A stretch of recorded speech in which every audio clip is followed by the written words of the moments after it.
నల్గొండ జిల్లాలోని నాగార్జున సాగర్ జలాశయానికి ఎగువ నుంచి భారీ వరద ప్రవాహం కొనసాగుతుంది. ప్రస్తుతం జలాశయానికి 2.82 లక్షల క్యూసెక్ల ఇన్ఫ్లో వస్తుండగా అవుట్ఫ్లో 7,012 క్యూసెక్ల ఉంది.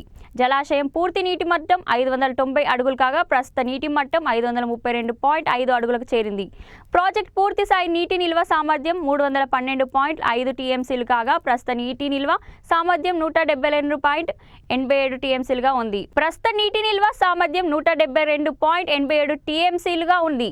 ప్రస్తుత కృష్ణా బేసిన్లోని శ్రీశైల, జూరాల, ఆలమట్టి డ్యాంలకు వరద ప్రవాహం కొనసాగుతుంది. ఈ రిజర్వాయర్లో ప్రస్తుతం 155 టీఎంసీల నీరు ఉంది. సాగర్ పూర్తి స్థాయిలో నిండాలంటే ఇంకా 157 టీఎంసీల నీరు చేరాల్సి ఉంది. ఇలాగే వరద కొనసాగితే మరో 10 రోజుల్లో నాగార్జున సాగర్ పూర్తి స్థాయి సామర్థ్యంతో నిండుతుంది. ప్రస్తుతం అయితే 154 టీఎంసీల నీరు ఉంది. గత వారం రోజులుగా వస్తున్నటువంటి ఇన్ఫ్లోస్ తోటి క్రమంగా నీటి మట్టం పెరిగింది.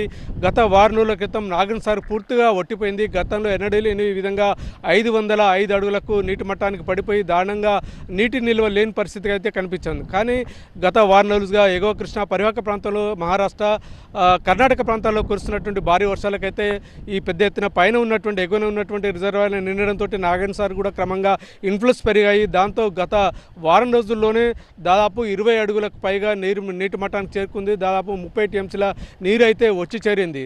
అయితే శ్రీశైలం ప్రాజెక్టు నుంచి గత 3-4 రోజుల నుంచి భారీగా వరద నీరు నాగార్జున సాగర్కు వస్తుంది. ప్రస్తుతం అయితే 2,30,000 క్యూసెక్ల నీరు అయితే నాగార్జున సాగర్కు వచ్చి చేరుతున్నటువంటి భారీగా వరద నీరు పెరుగుతోంది. దీంతో నాగార్జున సాగర్లో కూడా మరికొద్ది రోజుల్లోనే క్రస్ట్ గేట్లకు తాకే అవకాశం అయితే చాలా స్పష్టంగా కనిపిస్తోంది. గతంలో సాధారణంగా దాదాపు ఈ కృష్ణా ఎగువ పరివాహక ప్రాంతానికి ఈ ఆగస్టు నుంచి జూలై నుంచి దాదాపు అక్టోబర్ వరకు కూడా ఈ వరద వస్తే అవకాశం ఉంటుంది. కానీ గతంతో పోలిస్తే 2 నెలల ముందుగానే ఈసారి కృష్ణాకు వరద నీరు రావడంతో ఆయకట్టు రైతులైతే సంతోషం వ్యక్తం చేస్తున్నారు.